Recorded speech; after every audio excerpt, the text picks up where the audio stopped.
Goeiedag agterkykers, dankie dat u weer inskakel en saam met ons kyk na hierdie program Godsdienst en Koerante wat uitsaai vanuit die Kaap op die TV-stasie, Homebase TV, dis 'n onafhanklike Christelike stasie. U kan dit kry deur middel van 'n skottel dekodeerder of streaming, kan jy ook kyk daarna 24 ure 'n dag. U tik dit in daar homebasetv.org, dan kry jy al die inligting daar. Nou ja, vandag het ons weer hierso vir Richard. Hallo oom. Jy het 'n dikker baadjie aan as laas keer. Oom, dit is koud en ek hou nie van die winter nie. Ja, en jy moet sommer weer 'n baard laat jy ook nie so koud kry nie. Ai, ek is nie gemaak vir die winter nie oom. Ja. Ons sien maar uit na die somer. Nou ja. Ons sal volgende keer 'n bietjie praat oor die winter, daar's 'n brug of twee wat jy moet lees daaroor. Oom, waarmee gaan ons vandag begin? Ja, jong, jy weet, hierdie strominge in al die verskillende kerke is interessant en dit is veelzeggend en dis ook profeties veelzeggend, want jy kan sien hoe die bokke en die skape skei, hoe diegene wat Bybelgetrou is, een kant toe gaan, en die wat 'n totaal liberale sling het, ander kant toe gaan daar. Ja. En hierso is nou 'n berig, dit kom uit die Amerikaanse tydskrif USA Today, en het praat oor die Baptiste kerk daar. Southern Baptists vote to seek repeal of historic same-sex marriage ruling. Nou, dis nie, hulle wil nou nie repeal hulle eie besluit, hulle wil nou die regering se besluit oor selfde geslag huwelik wil probeer omkeer, dat jy nie kan selfde geslag huwelike hê nie. So dit is baie insiggewend dat hulle nou so sterk daarop staan. In ons land het baie van die kerke mos hierdie nuwe huwelikswet van 'n paar jaar gelede gesteun, waar versning maak vir selfde geslag huwelike. Ek weet, Ben du Toit van die NG Kerk, hy was nog die saakgelastigde daar. Hy het alles ondersteun, en ek weet nie of hy eintlik die steun van die synodes in die kerke gehad het nie, maar hy het dit gedoen, en waar is hy nou? Ongelowige? Dis baie hartseer. Uit die kerk uit. Ja. Nou kom ons kyk wat sê hulle, hulle sê Dallas, the Southern Baptist Convention passed a resolution supporting a considered effort to reverse Obergefell versus Hodges. Daar is nou die hof uitspraak wat selfde geslag huwelike nou goedgekeur het. As the historic Supreme Court decision legalizing same-sex marriage approaches its 10-year anniversary, wil hulle dit nou als omkeer. The June 10 vote by the nation's largest Protestant denomination represents a doubling down on issues of gender and sexuality, as the predominant group of evangelical Christians continues to move sharply to the right and signals the SBC's hopes of replicating the successful campaign to overturn Roe and Wade. Daar die Roe and Wade was mos die aborsiewet wat hulle grootliks omgedraai sodat dit nie outomaties on demand is, dat elke staat kan besluit dat dit nou nie 'n federale bevel is nie, maar daai het 'n baie groot verskil gemaak. Is 'n groot verskil, dit was 'n baie groot verskil daar gemaak. Whether the latest vote will move the needle on gay marriage, a right backed by a strong majority of Americans, remains to be seen. Last year, the SBC passed a resolution condemning the use of in vitro fertilization, only to see President Donald Trump sign an executive order earlier this year seeking to protect IVF access and reduce its out-of-pocket and health plan costs. Ek is my snaaks daarie, want daarie is vir 'n paartjies wat nie normaalweg kan kinders kry nie, soos ek weet nie hoekom hulle nou daar, so die probleem is dat baie gay mense ensovoorts maak ook gebruik daarvan, jy weet, maar ek sou sê hulle moet 'n bietjie daarie definieer en nie sommer alles maak. Dis baie interessant, ek het so ruk terug het ek 'n onderhoud geluister met 'n vrou wat sy is 'n ginekoloog, maar sy spesialiseer spesifiek met mense wat sukkel om swanger te word. En toe praat sy spesifiek, sy sê, Amerika is een van die lande met die hoogste syfer van onvrugbaarheid in die wêreld. En dit is hoekom daai 'n baie groot ding was toe Donald Trump dit nou gedoen het, so baie mense is baie gelukkig daaroor, omdat dit so 'n groot probleem is, maar haar punt wat sy gemaak het, was spesifiek gewees oor, dit is 'n gesondheidsprobleem, omdat die leefstyl van die mense so sleg is, het 'n direkte invloed op hulle vrugbaarheid. Ja. En so hulle is nou, haar missie is letterlik om mense bewus te maak van die belangrikheid van leefstyl en gesondheid. Ja.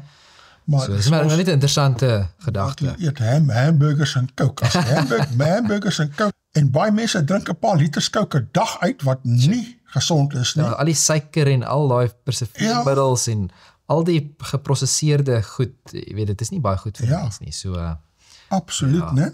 Dan gaan dit aan en sê reversing the Obergefell ruling is one of the numerous issues related to sex, gender and marriage, encompassed by the resolution. Among other things, the resolution affirms that there are only two genders, defines marriage as between a man and a woman, says families are designed for procreation and that human life is sacred from conception to natural death. The measure describes these declarations not just as Christian convictions, but as universal truths, essential for health, just and free society. Our culture is increasingly rejecting and distorting these truths by redefining marriage. Ja, dit is tragies. Pursuing willful childlessness, which contributes to a declining fertility rate, ignoring and suppressing the biological differences between male and female. Dis my nog so erg belaglik, kan ek nie glo nie, né? Encouraging gender confusion. Sure. Onder jong mense en kinders veral, dit is uiters erg. Undermining parental rights and denying the value and dignity of children, the resolution says. The resolution also opposes commercial surrogacy and normalization of transgender ideology. Ja, ek is baie teen hierdie transgender ideology. Dit is regtig, dit doen baie meer skade as goed.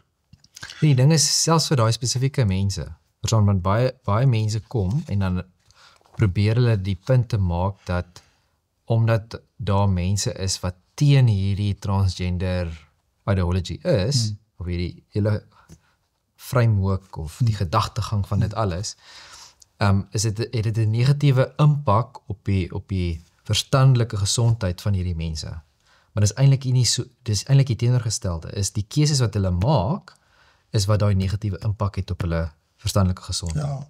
Verstaan, so hulle het alreeds, is daar iets nie lekker nie, Ja. en nou word daar gesê, maar dis normaal. Ja. So as iemand 'n verstandelike gesteurdheid het, en jy sê vir hom, dis okay, maar dis normaal, dan is dit 'n probleem, verstaan jy, want daai keuses wat hy dan van daar af gaan maak, byvoorbeeld, jy kry mense wat hulle bene wil afsny. Ja. Verstaan, ek het letterlik so ruk terug, dis 'n paar jaar terug, ding was in die nuus gewees van hierdie ou, hy is van sy kop af, en hy wil net sy been laat afsit. Hy het letterlik na 'n dokter gaan sê, ek soek nie my bene, het pla my. Dan is goed soos dit. Jy gaan mos nie sê, ag ja nee, hy identifiseer as 'n man met een been. Man, ja. Verstaan jy kan mos nie, verstaan jy, so die hele punt is dat jy moet daai mense help. Ja. Verstaan jy moet hulle help. Anders raak hulle erger en erger. Dit gaan dit verstaan. So dit is so hulle mis die punt eintlik met hierdie hele storie. Absoluut ja, né? Dan gaan hy aan en sê, saying policies that deny the biological reality of male and female are legal fictions. Ja, dis fiksie as jy sê, jy is nie 'n man of 'n vrou nie. Dit is... Ek wil net 'n voorbeeld, as jy in 'n ongeluk is, of jy het 'n mediese probleem, krisis, en die paramedic kom om jou te kom kry, en hulle vra vir jou, as jy male of female, dan gaan dit 'n groot verskil maak. En jy sê, jy weet nie. Ja, maar jy verstaan hoe hulle jou gaan hanteer. Verstaan, jy kan miskien swanger wees. Verstaan, hulle moet weet, is hierdie persoon wat nou hier lê, kan miskien swanger wees, wat ook al dit mag wees, en wat se medikasie hulle gaan gebruik op die persoon, dit gaan 'n direkte effek hê. Verstaan, so hulle moet weet. En daar's net 2 keuses wat jy kan hê, daar's niks meer as dit nie. Ja. And they call for the permanent defunding of Planned Parenthood, wat al die aborsies veroorsaak dan, né? Last year, the convention narrowly rejected a constitutional ban on female pastors, a measure that required a 2/3 majority to pass. The SBC has defellowshipped 7 churches, including Southern California's megachurch Saddleback Church, for embracing egalitarian views on women in ministry as opposed to the complementarian position espoused by the convention, which holds that men and women have different roles. Dit is nogal interessant, soos hulle staan sterk op die vrou in die amp. Hulle ondersteun nie die vrou in die amp nie, ja, die vrou kan daar so 'n complementary position hê. Ek lees nou die dag, ek moet opkyk weer daar, die vrou in die amp. En daar was 'n afkorting, WIDA, vrou in die amp. Sure. En toe praat hulle van 'n ander afkorting, gays in die amp, ja, GIDA. Ja, soos dit gaan van vrou na die amp oopgemaak, nou is dit gays in die amp ensovoorts. Ja. Sure. Dan gaan hy aan en sê, the Supreme Court's rightward swing and the election of President Donald Trump have emboldened the convention's more conservative factions and Christian political activists who see the moment as ripe for a shift in American jurisprudence. Om die Amerikaanse wet nou weer aan te pas. En kyk, daar staan die man, Dallas Convention Annual Meeting of the Southern Baptists, né? Dan sê, it's time for us to take back our nation, said Chad Connolly of Faith Winds, an organization focused on getting out the Christian vote at a convention forum sponsored by the Danbury Institute, an association of Christian churches and organizations. I believe we've been given an opportunity and the time is now. Resolutions are non-binding statements expressing the convention's views on social and cultural issues. Other resolutions of past SBC annual meetings have reasserted Southern Baptist opposition to LGBTQ rights, though this year's resolution was the most forceful articulation of the rebuke of the Supreme Court precedent protecting same-sex marriage.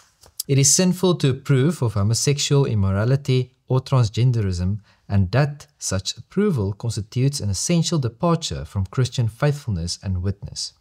The Nashville statement said, approval of homosexual immorality or transgenderism is a matter of moral indifference about which otherwise faithful Christians should agree to disagree. Dis baie belangrik. Ja. Want die hele punt is soos wat ek nou die dag vir iemand gesê het, is God is baie spesifiek. Ja. En as hy iets spesifiek sê, dan bedoel hy dit. Die hele Bybel is baie spesifiek. Daar's niks van hierdie wishy-washy, onseker. Grys, soos nou die dag iemand gesê, niks in die lewe is swart en wit nie. Dit is alles is grys areas. Ek soos dis absoluut nie waar nie. Ja, dinge kan miskien kompleks wees en moeilik wees om uit te figure wat is die waarheid in sekere opsigte, maar alles is swart en wit. Dis of reg of weg, dit is of swart, dis wit, dan dit is daar is absolute waarheid. En vir alles wat met die Bybel kom, dan is daar absolute waarheid. En God is baie spesifiek. Jy kan dit sien in die 10 gebooie, jy kan dit sien in die hele manier hoe hy met Israel gewerk het, alles wat hy vir hulle gesê het, presies hoe hulle moet leef, al die gesondheidswette wat hy vir hulle gegee het, was baie spesifiek. En baie keer mense kyk nou terug, hulle soos waarvoor is dit gewees, maar as jy kyk in die era wat hulle geleef het, baie van die mense het doodgegaan van baie verskillende siektes, en as gevolg van onhygiëne. En God het spesifieke wette wil gee, baie spesifiek, en hulle was gesond, en hulle het gefloreer, op maniere wat geen ander volke in die omgewing in hulle era gedoen het nie, verstaan, so, en daar's 'n rede hoekom God vir jou seker goed gee, en hierdie is een van die goed wat God baie spesifiek is, en vir ons het baie duidelik sit in die woord, en nou as die moderne Christen probeer ons te sê, nee, maar is dit regtig so, kom ons probeer ruim, ons al die opsies in 'n ruim huis aanbring. Ja. Absoluut.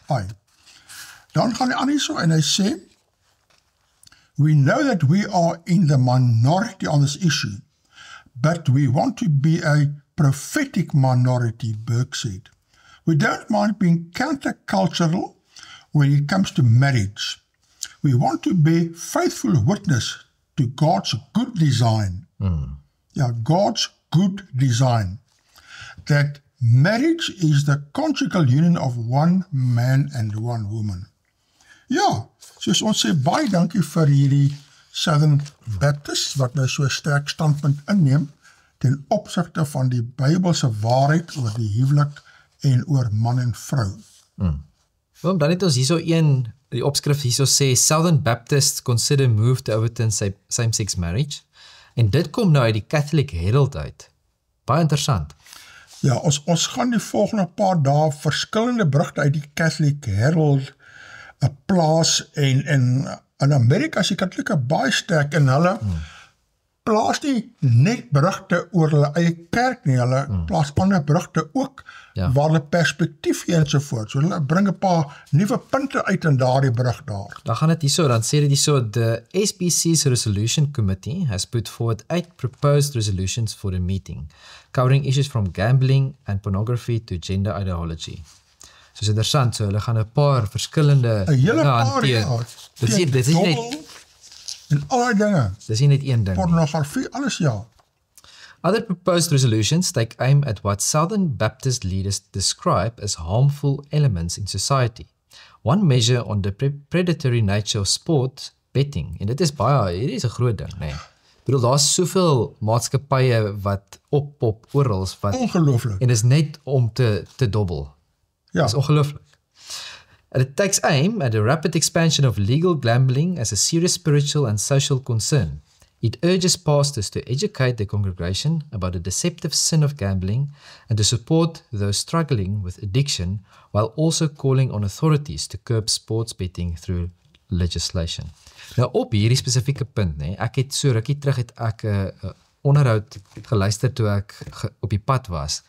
En dit was spesifiek met 'n man wat hy spesialiseer in mense wat verslaaf is. So hy werk met verslaafdes elke dag. En hy het gesê dat dobbel is die moeilikste een van almal. Hy sê dobbel is amper moeiliker as iemand wat op heroïne is.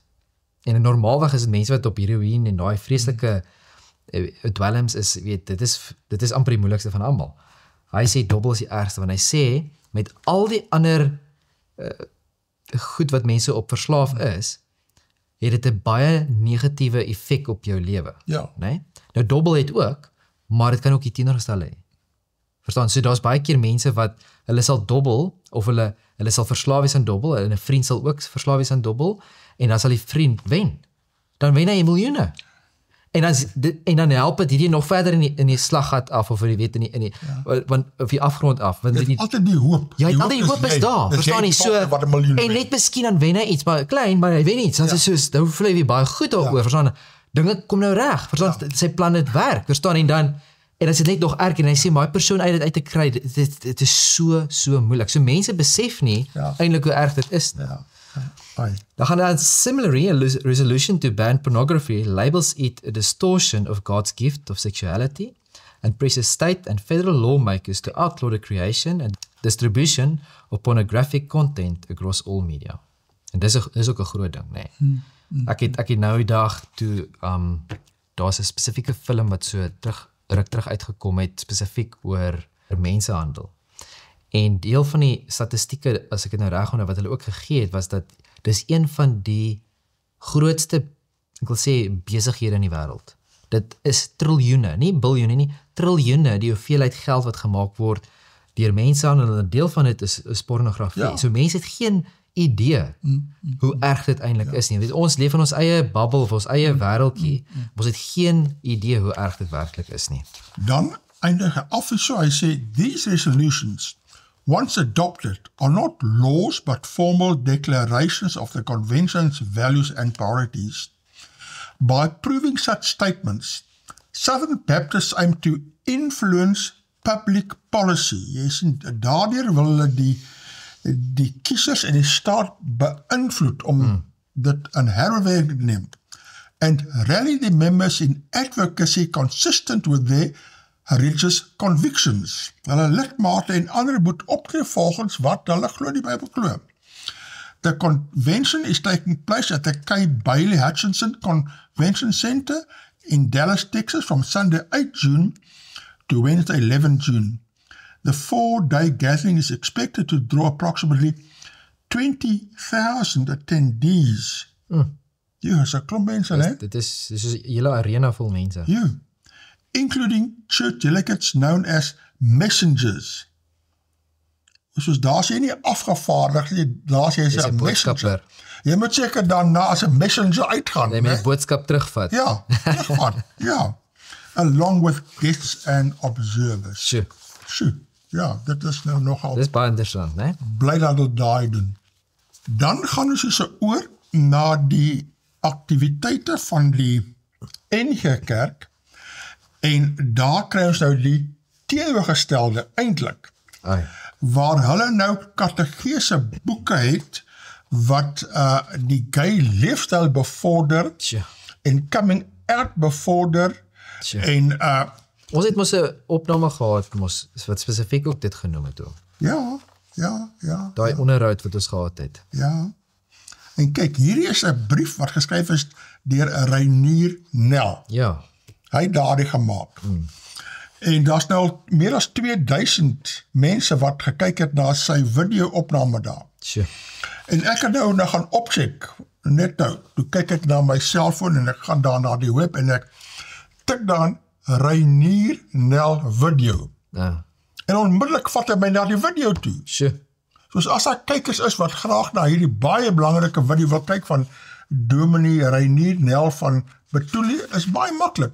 Ek kan vir die aanstuur of wat ook al, maar gaan net na die selfoon of die rekenaar, tik dit in daar, Reinier Nel, dis R-H-E-I-N-I-E-R, Nel, 1L, video, en daar onmiddellik, Sjoe. kry hom daar, ja. Nou, hy skryf eens, en hy sê die kategese boeke wys NG Kerk kies die verkeerde roete. Goeie opskrif daar, die belangrike opskrif daar. Dan sê hy so, alle aanduidings is dat die algemene synode van die NG Kerk gaan volhard.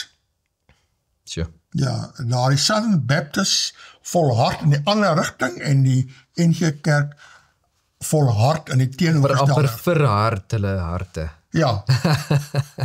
Hulle verhard, hulle harte in volharding. Ai, Ja. Op 'n pad wat gemeentelike onenigheid en kerkskering aanhouds. Ja, want jy kry een klomp wat die nuwe gay beweging ondersteun in die kerk en die ander klomp sê nee, dit is onbybels, dit is onaanvaarbaar daar, né? Dan sê hy, die synodese besluit oor die afgelope paar jaar wys dat hy die DEI ideologie omarm. Dit is diversity, equity and inclusion. En dit lyk of die algemene synode van 2027 net nog verder sal gaan as die synodes van 2019 en 2023. sjoe. Ten spyte van verskeie kerklike vergaderings, soos die Namibiese synode, die Koinonia synode en verskeie doelerende gemeentes, sy jarelange pleidooi dat die kerk moet terugkeer na die beginsel van sola scriptura of slegs die skrif. Die verknogtheid aan die ideologie van DEI blyk onder meer duidelik uit die werk van die algemene synode sy taakspan vir kategese en roetemerkers. Dan gaan dit aan en sê dit hierso, die finale jaar kategese handboek vir 2025 meld dat homoseksuele mense 'n sekere seksuele oriëntasie en seksuele identiteit het wat hulle nie self gekies het nie. Die insluiting, inclusion van mense met ander seksuele identiteit, diversity en equity, word benadruk. Hulle moet behoort en dan kan as leermeesters dien vir die geloofsgemeenskap. Die enigste ding wat ek nie saamstem met hierdie kategese handboek hierso, right? Dat is eintlik 'n paar Dit is 'n hele paar dinge, maar een van die goed wat vir my uitstaan nou hierso op hierdie spesifieke punt, Ja. is wat dit sê hierso, sê seksuele identiteit het wat hulle nie self gekies het nie. So as jy gaan kyk na hierdie spesifieke ding, soos hulle glo dat die mense word so gebore. Almal wat glo so. En ek het letterlik so rukkie terug het ek 'n video gesien waar 'n predikant sê dat God het hulle so gemaak. En ek bedoel, dit is godslaster. Maar dis wat baie predikante Dit is iets- die nuwe inding vir predikante om so te sê. Maar in elk geval, so die punt is dat En dis wat die katekkisasie handboek presies sê. ja, is onvreeslik. Ja. So die hele punt wat ek probeer maak hierso is dat daar is 'n sekere groepie wat miskien dit nie self gekies het nie, in die sin dat wel alles is 'n keuse in die lewe, maar die punt wat ek probeer maak is dat hulle is meer geneig in daai rigting as gevolg van slegte ervaring wat hulle gehad het of slegte voorbeelde wat hulle gehad het as kind. Want hierdie ding kom van 'n kind, jy weet selfs van jong kindertjies af. Baie keer is dit lelike dinge wat gebeur en dan eindig hulle hierop. So die punt is dat so baie van hulle het nie miskien spesifiek gekies, okay, ek gaan nou vandag gay wees nie, maar deesdae is dit bietjie anders te dan. Ja.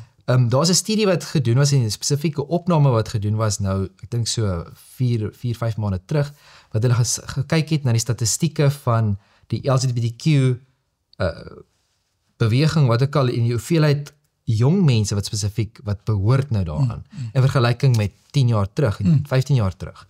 En dit is eksponensieel wat dit opgegaan het. Verskrik, jy kan nie jouself indink dat dit so ontplof het nie. Ja.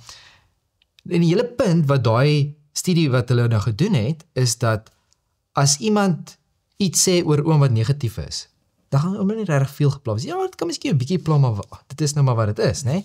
Maar as jy iets negatiefs gaan sê oor 'n kind wat 16, 15 en 16 jaar oud is, dit gaan hulle pla. Veral vandag se lewe met sosiale media, hulle al die kinders en jong mense vandag se pla wat almal dink en sê oor hulle, verstaan? En peer pressure, wat die Engelse woord peer pressure, het nog al groepsdruk, dit het nog altyd bestaan, maar vandag is dit soveel erger. Baie erger. En een van die grootste bewegings is hierdie LGBTQ beweging. So as jy wil inwees in vandag se lewe, dan moet jy deel wees van daai groep. Verstaan, so baie kies dit, want dan is hulle in. Hulle is deel van die groep. En hierdie katekkisasie handboeke bevorder dit. Dit is ergste, maar So hulle is deel van die probleem. Hulle is deel van die probleem. Presies. Ai nee, dis op erg. Dan sê dit 3 lede van die Algemene Sinode se taakspan vir roetemerkers en 2 lede van die Algemene Sinode se werkgroep vir diversiteit, inklusiwiteit met betrekking tot seksuele oriëntasie was medewerkers aan 'n boek gepubliseer deur Bybel Media, die NG Kerk se uitgewer. Die boek Ongekaart, 'n bronboek met roetemerkers vir oorgange, met die beskrywing op die voorblad, nuwe rituele om by 'n betekenisvolle manier oor die ongekateerde drempels van die lewe te tree. Bied riglyne vir leraars en gemeentes om die ongekateerde roetemerkers lewensdeurgange op 'n liturgiese wyse in gemeentes te fasiliteer. Dit is 'n storie, né? Ja, die stories kom nog, hy kom nog. Luister maar. Die roetemerkers wat in bogenoemde boek gepropageer word, sluit in 'n formulier om 'n vaste lewensverbintenis tussen 2 persone van dieselfde geslag te sluit. Dit is nou in die katekisasieboek, daar is 'n formulier hoe 2 persone van dieselfde geslag nou daar 'n formulier het, né? Vir 'n verbintenis. Die handboek het ook 'n ritueel voorskrywing van persone wat lesbies, gay, biseksueel, transgender of intersex is. Hierdie ritueel voorskrywing het onder meer ten doel om die betrokkenes te help om uit die kas te kom. Hulle word nou bevorder, hulle word nou wakker gemaak daarin, so jy nou daarvan gepraat het, né? Die liturgiese formulier stel onder meer die volgende ritueel in die vooruitsig. Wanneer die vertrek donker gemaak word, moet die liturg uitroep: Lazarus, kom uit. Kom uit, noem die persoon sy naam, nie? Kom uit. Waarna uit Johannes 11 vers 43 gelees word oor Lazarus wat deur Jesus uit die graf opgewek word. Soos Jesus opgewek word, so moet hulle nou uit die kas uitkom. Dis onvreeslik. Dit is godslasterlik. Dis onvreeslik. Daarna word die persoon aangemoedig om soos die opgestane Jesus uit die dood gekom het, na 'n nuwe lewe toe, hy of sy ook moet uitkom. Yes, ek wil nou nie, dit is asof die mense besig is met die duiwelse werk. Dit is verskriklik. Dit is rarig, want dit is so godslasterlik. Jy kan nie self indink dat iemand iets soos dit sal skryf nie. Maar dit is geskryf deur die vooraanstaande NG Gay Dominees. Ja. En hulle beskou dit nie as godslasterlik nie. Jy sien, en daar is dit so gevaarlik hierdie boeke daar of so, né? Sjoe. Nog 'n bydrae in die onderhawige boek gee riglyne vir transgender persone om deur die middel van liturgiese ritueel 'n nuwe identiteit te aanvaar. Daarmee bely die transgender persoon ook die liefde van God ons ouer volgens die formulier. Die Algemene Sinode het in beginsel aanvaar dat die kerk 'n transformasieproses moet fasiliteer wat gebou moet word rondom die beginsel van roetemerkers of lewensdeurgange. Dit dien as voertuig om aan die DEI prakties gestaltes te kan gee. Die kondonering van die DEI deur die Algemene Sinode se onderskeie taakspanne en werkgroepe het daartoe gelei dat talle profetiese stemme hierin verzet gekom het. So, die mense is hulle is aan besig met hierdie dinge hoor. Ja, Huh? en ons is so dankbaar dat daar wel mense en dominees en gemeentes is Wat opstaan. wat in verzet gekom het. Ja, Baie en wat nie dankie vir- stil bly nie, want baie keer, daar's baie mense wat nie saamstem nie, maar hulle bly maar stil. Ja, bly maar stil, nee, wat hulle wil nie. Want jy wil nie moeilikheid Ja. veroorsaak nie. Verstaan, ek het nou nog iemand gesels spesifiek hieroor en hulle stem nie saam om nie, maar hulle wil nie regtig want jy wil mos nou wil nie nie betrokke raak tone nie. trap nie, jy wil nie mense se gevoelens seermaak nie en alle tipe van goed.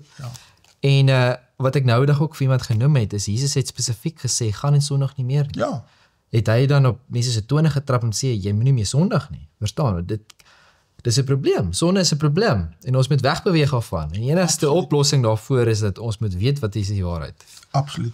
Dan gaan Reinier aan en hy sê, hierop het die kerk se vergaderings gereageer met dreigemente dat die beswaarde gemeente se bestuur ingevolge artikel 22.3 van die kerkorde deur 'n ring of 'n sinode oorgeneem word. Ja, ons nog sien wat hier gebeur.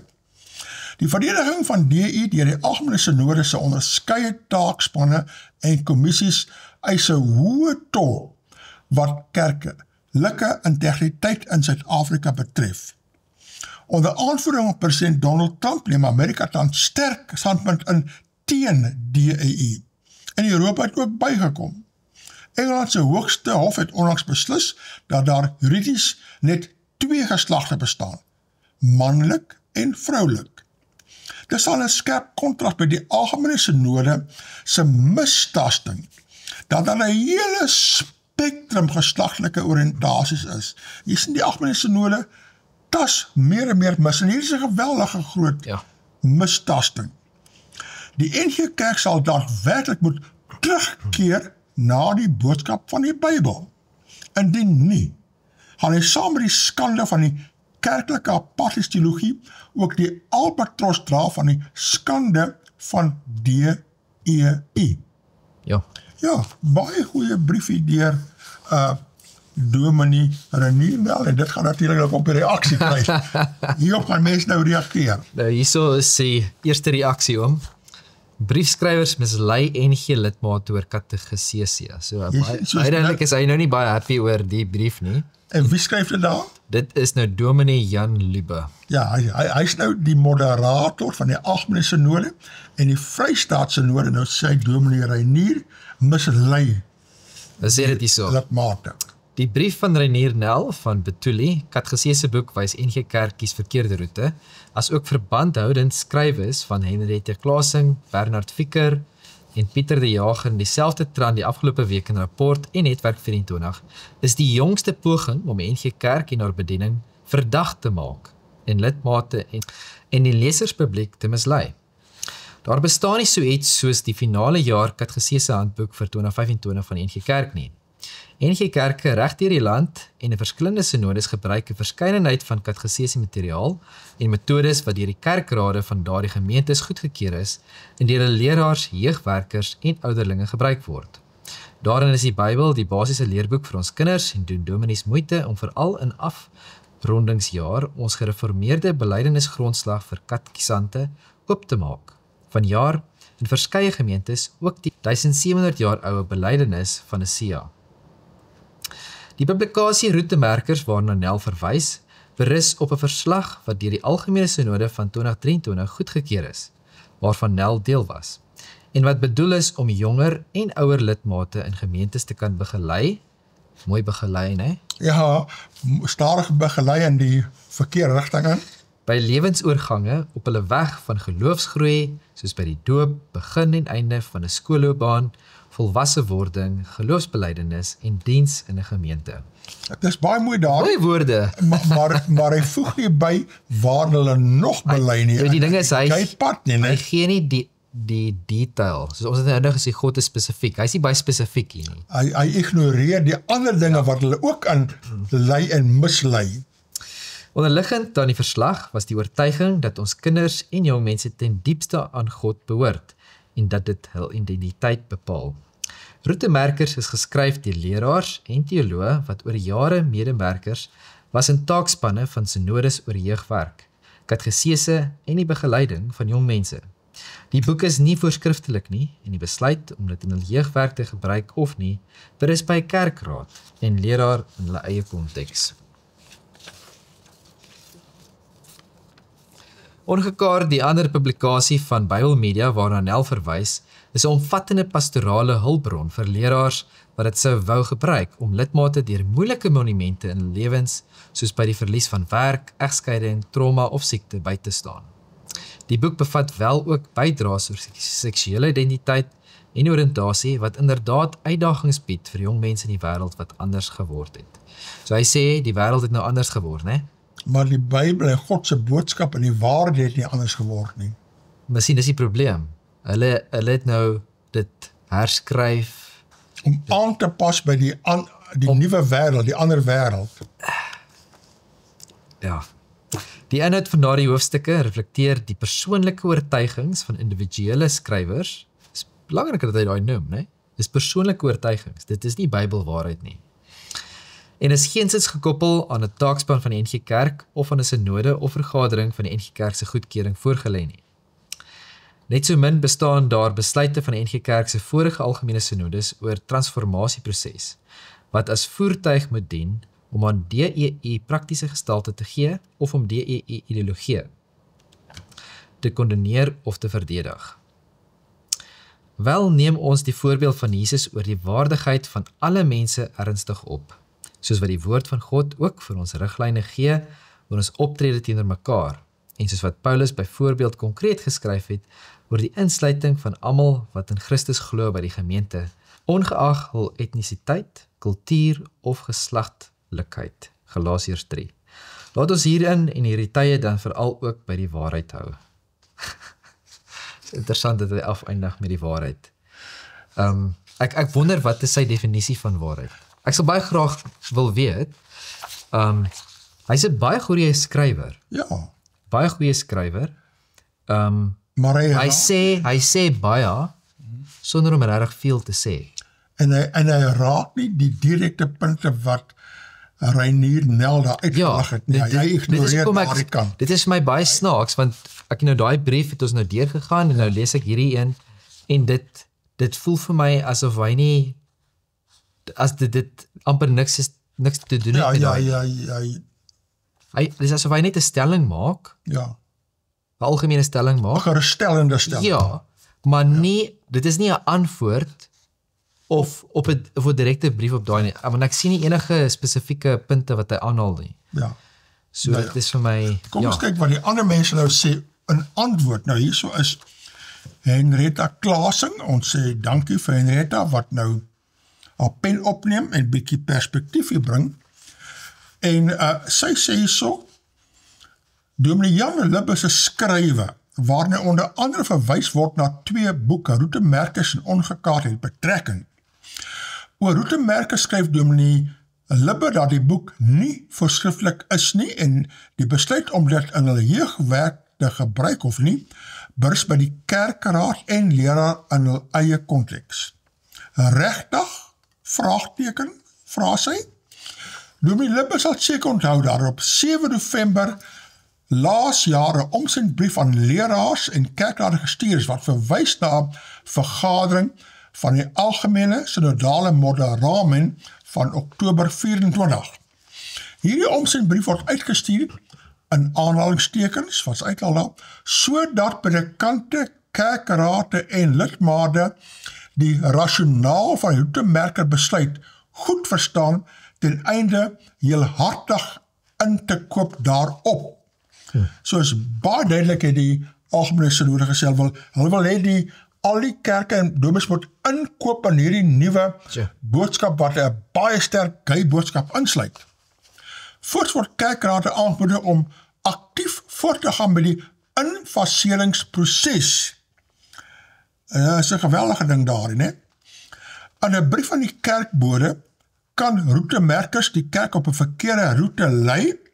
Oktober 24, dui dominee Dansvoos onder meer op die rampspoedige implikasies van die besluit. En ons sal nou kyk na dominee Dansvoos se skrywe. Dit is duidelik dat die ASM bewus was van moontlike reperkusies van hierdie ingrypende besluit. Waarom anders sou Dr. De Wyk Ungerer 'n regsmening in dieselfde omsendbrief gee? Vraagteken.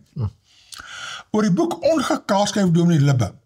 Die inhoud van daardie hoofstuk reflekteer die persoonlike oortuigings van individuele skrywers en is geensins gekoppel aan 'n taakspan van die NG Kerk of aan 'n synode of vergadering van die NG Kerk vir goedkeuring voorgelê nie.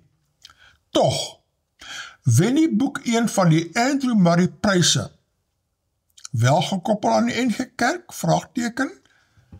Albei boeke word saam geadverteer, bespreek en positief geresenseer in 'n enkele brug in die kerkbode, die NG Kerk se nuusblad. Verder is die ASM bewus van die ongelukkigheid onder behoudende lidmate dat meer as 100 gemeentes toeleer. Sommige sê dispute verklaar of verband by die AS opgeskort en soos Namibië het enkeles heeltemal bande verbreek by die NG Kerk. Ten spyte hiervan gaan die leierskap steeds voort met 'n onbybelse en ongereformeerde agenda. En dis 'n belangrike punt, hulle gaan nog steeds voort met 'n onbybelse en ongereformeerde agenda. Verder sou ek weet, hoe kan 'n uitgewer wat homself Bybel media noem, boeke met 'n onbybelse inhoud druk en so die grondslag van hul stigting verloon? Sure. Wel, ek was daar by Bybel Media gewees en baie van daardie is van die toonaangewende gay persone van die NG Kerk wat daar werk. Dit is hoe dit kan gebeur.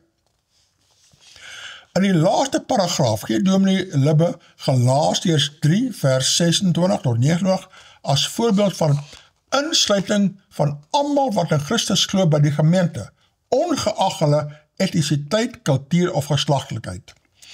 Die Nuwe Testament se Christelike seksuele etiek is ondubbelsinnig. Geen twyfel, so nou nog gesê, dis direk, sterk. Baie spesifiek. Baie spesifiek.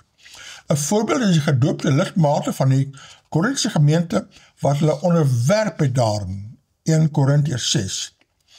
Enige insluiting as lidmaat van Nuwe Testamentse gemeentes is voorwaardelik te wete bekering van losbandige seksualiteit. Ja, Baie goed geskryf. baie dankie vir daardie skrywe, Henrietta. En dit is baie belangrik dat sy daai punt aangehaal het, Ja. want dit is baie maklik om te sê, nee, ons forceer niemand om dit te doen nie, Ja, maar ek wil amper sê, die bemarking word so goed gedoen, en mense word so oortuig om dit te gebruik, breinspoel, ja. verstaan, so, meeste mense so, okay, ja, nee, want meeste mense wil vrede hê, en hulle wil maar die goeie ding doen, of die regte ding doen, jy weet, volgens die moderne Christelike bewegings, en dan gaan mense maar net saam met die stroom, so, ja, nou is hier nog een, dominee Libbe mislei NG lidmate, en dis 'n brief van Dr. Bernard Fikker. Het sê so, in briefskrywers mislei NG lidmate oor katgesese, gryp dominee Jan Libbe vir dominee Renier Nel spreekwoordelik voor die bors. Dominee Libbe is moderator van beide die algemene en die Vrystaatse synodes en het 'n direkte rol gespeel om te help toesien dat dominee Nel se amptsbevoegdheid as leraar van NG Kerk permanent ontneem word. So hy het definitief 'n agenda. Ja, o ja. Hy het 2 skrywes aan die Betulie Kerkraad gerig waarin hy hulle eerstens aanmaan om dominee Nel se dienskontrak op te skort en tweedens beveel hy aan dat ringsleraars nou die gemeente bedien. Die Bedoelie Kerkraad het egter besluit om hierdie vermaning en aanbeveling van Dominee Loewe te ignoreer. Die kwessie is toe na die CCMA verwys en op 19 Junie is 'n verrykende uitspraak gegee waar volgens bepaal is dat Dominee Loewe nie die werkgewer van Dominee Nel is nie en dus geen regsbevoegdheid het om die kerkraad te maan om sy diens te beëindig nie en dat Dominee Nel gevolglik nie uit die diens van die gemeente ontslaan is nie. Daar is bepaal dat amptsbevoegdheid het geen regsafdwingbaarheid as voorwaarde om as 'n leraar van 'n gemeente te kan dien nie. En die werknemer-werkgewer verhouding is nie die enigste regsgeldige arbeidsverhoudingsooreenkoms. Dominee Loewe moes as respondent voor die CCMA verskyn, maar het eerder 'n synodale amptenaar in sy plek gestuur. Dit is ideale geleentheid vir Dominee Loewe as moderator en Dominee Nel om te ontmoet en dinge uit te stryk om 'n koppie koffie.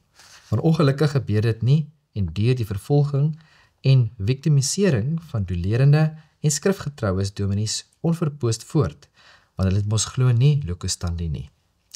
Dan deel Dominee Loewe nog 'n paar dwarsklappe uit teen myself en Dr. Hendrik Klaasen en Dominee Pieter de Jager, asof ons ook NG lidmate mislei oor katgesese.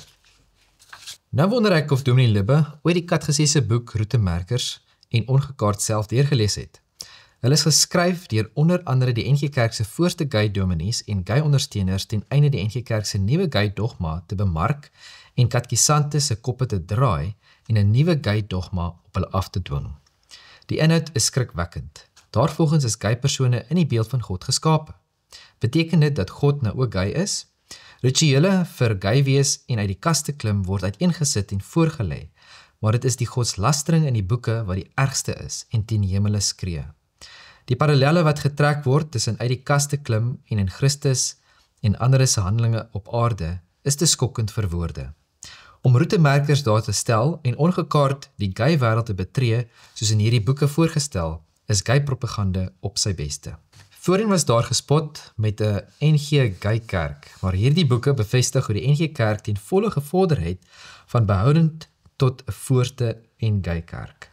Geen wonder dat dominees en gemeentes begin tolereer het teen onder andere hierdie onbybelse gay propaganda vir katgesese nie. Ouers moet hulle maar dringend gaan vergewis wat se skewe dogma en pro-gay katgesese inhoud daar in die nuutste katgesese boeke is, voordat hulle kinders ongekaart die gay roete inslaan. Dit is skrikwekkend dat jy nou jou kinders moet beskerm van die kerk. Jy kan dit weer 'n keer sê, dit is skrikwekkend. Normaalweg, as jy nou vat, bedoel die wêreld is al so siek, dat jy met jou kinders beskerm teen alles om jou. Die nuwe maar dan moet jy, dogma, wanneer jy nou by die kerk kom, wil jy mos nou voel, dit is 'n veilige area. Dat jy hoef nie nou om elke hoek en draai te wonder, wat gaan die persoon van my kind leer, en wat gaan die... Hoe is dit nou? Dis die hele krisis, dis wat hierdie Dominee Nel en almal probeer uitlig hierso so. Is hom erg. Ja, hierso is nou skrywe van Johannes de Villiers, waar hy presies dieselfde nou weer probeer uitlig en bevestig, mense kan verstaan. Die gevaar van die NG Kerk wat hulle nuwe gay dogma nou op almal afdwing hierso. Nou sê, die gety draai, wanneer leraars opstaan en die hekse maskers val. Dan sê, daar's oomblikke in die geskiedenis van die kerk waar 'n enkele daad van waarheid, vasberadenheid en geloof meer spreek as volumes menslike beleide. So oomblik het op 19 Junie van die jaar aangebreek by die CCM aan Bloemfontein, toe Dominee Reinier Nel, leraar van die NG gemeente Betoelie, die NG Kerk se streeksynodale struktuur moes trotseer in 'n saak oor sy amptsbevoegdheid. Met ander woorde, laat hy kan optree as 'n NG dominee en NG gemeente. Dit was nie net 'n regsaksie nie. Dit was 'n getuienis. 'n profetiese moment waarin 'n herder geweier het om sy beroeping deur 'n korrupte struktuur te laat stilmaak. Wat hier gebeur het, is nie net regs belangrik nie. Dit is teologies wesenlik. Ons beleef 'n oomblik waarin God se oordeel begin val op strukture wat sy woord vertrap en waar sy ware herders versterk teen wolwe in kerkklere. Dis normaal skaapklere is dit. Wolwe in kerkklere, dit is nou 'n nuwe punt. Dis baie belangrik daardie, baie belangrik. Ai. 1. Die feite oor 'n synode se onreg en 'n herder se stand. Vir 9 jaar het Dominee Nel saam met ander briewe geskryf aan die NG Kerk se strukture, waarskuwings teen skrifafwyking, vermaanings oor dwaalleer en oproepe tot bekering. In plaas van luister het die streeksynode van die Vrystaat saam met 'n vermeende tugliggaam van Smithfield op 19 Mei 2025 besluit om sy amptsbevoegdheid as leraar permanent te ontneem. Hierdie rigstig liggaam bestaan uit dominees Andrag Meyer, Thys van der Merwe, Martin Goosen en meneer Samuels, het sonder behoorlike kerkregtelike grondslag opgetree. Tog het die kerkraad van Betulie vasgestaan. Hulle het hul lojaliteit aan hulle herder bevestig en geweier om die besluit van die synodale strukture te eerbiedig. Hulle het hul roeping as werkgewer ernstig geneem, getrou aan die skrif en hul sielkundige verantwoordelikheid teenoor die gemeente. Ja, baie goed gestel, nee? Daar is nou punt 1. Dan gaan hy aan hierso, en hy sê, by die CCMA is die NG Kerk se streeksynode openlik ontbloot. Die uitspraak van die kommissaris was helder. Eerste punt, Dominee Jan Libbe is nie die werkgewer nie, en het geen regsbevoegdheid om die leraar se diens te beëindig nie. Tweede bevinding, die amptsbevoegdheid is 'n interne kerklike reëling en nie 'n voorwaarde vir diens nie. Derde bevinding, die werklike dienskontrak is tussen die kerkraad en leraar, en dit is die enigste regsgeldige verhouding. Baie interessant. Dis nie die geval by alle kerke nie. Party kerke, as jy nie in diens van die gemeente nie, maar jy is in diens van, sê maar die ring, of die konferensie, of die kerklike liggaam, of wat ook al, maar hier is dit, en die gemeente betaal jou salaris. Nie 'n konferensie of 'n streeksynode of wat ook al nie. Libbe het nie eens die moed gehad om te verskyn nie. In sy plek moes 'n kantoorhoof en 'n junior regsverteenwoordiger die saak kom verdedig. En selfs hulle het op die ou end erken, ons maak geld uit die kerk, met al die regskoste, né? Hierdie synode het tot op die been toe ontbloot geword, sonder ruggraat, sonder eer, sonder waarheid. Nou ja, daar stel hy dit sterk. Dan maak hy punt 2.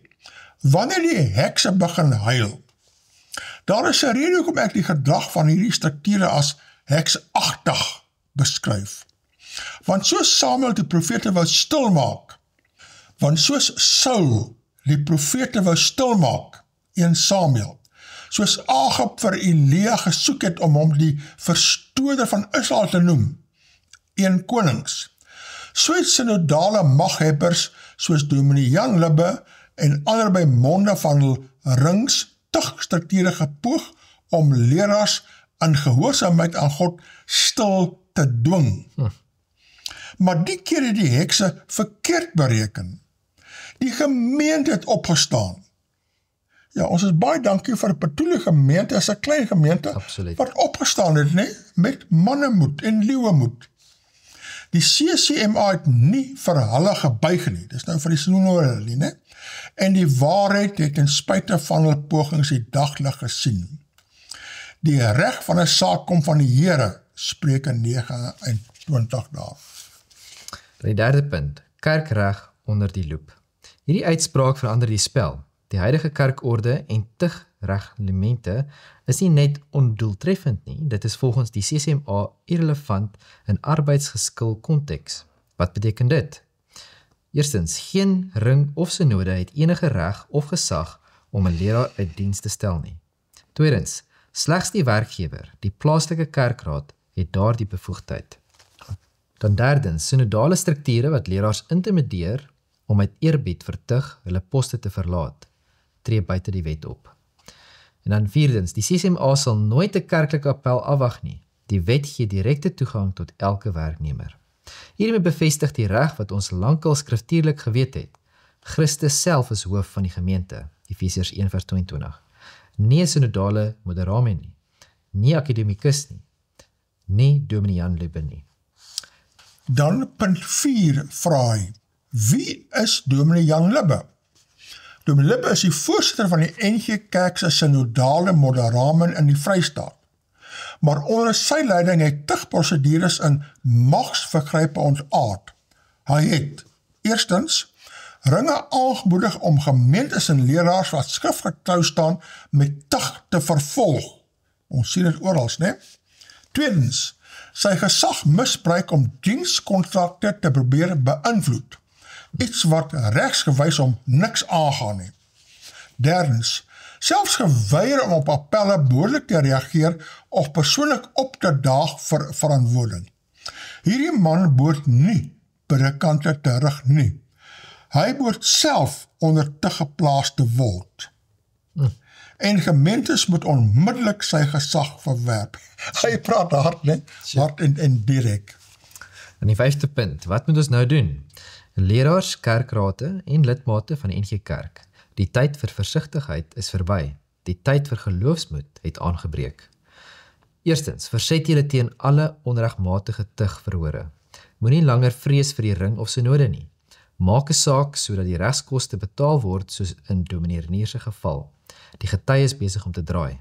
Tweedens, moedig julle kerkrate aan om hul werkgewers verantwoordelikheid ernstig op te neem.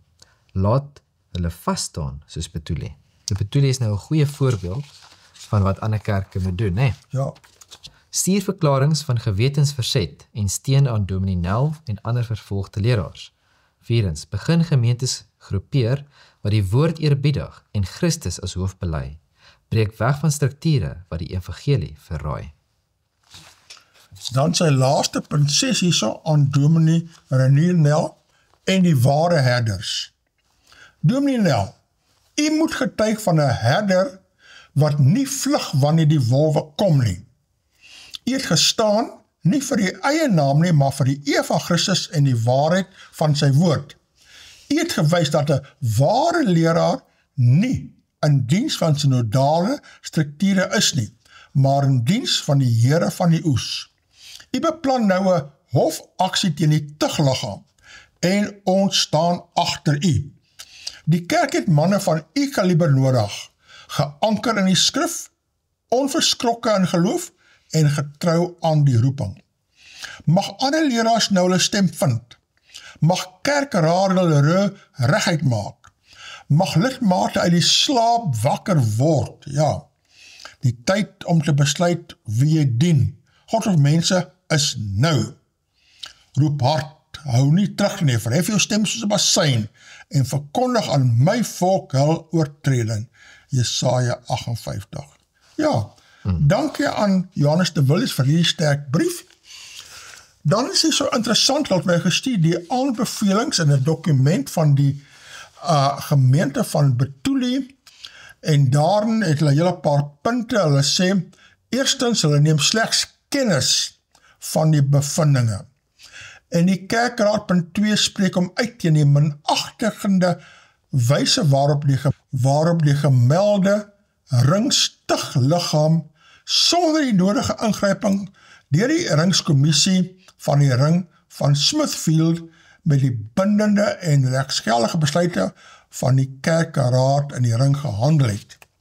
En dan is daar 'n hele paar punte en dan gaan hy aan en sê, die kerkraad kan nie die besluit van die RTL onderskryf nie en dit word nie aanvaar dat die akte van legitimasie van Dominee Nel nietig verklaar word nie.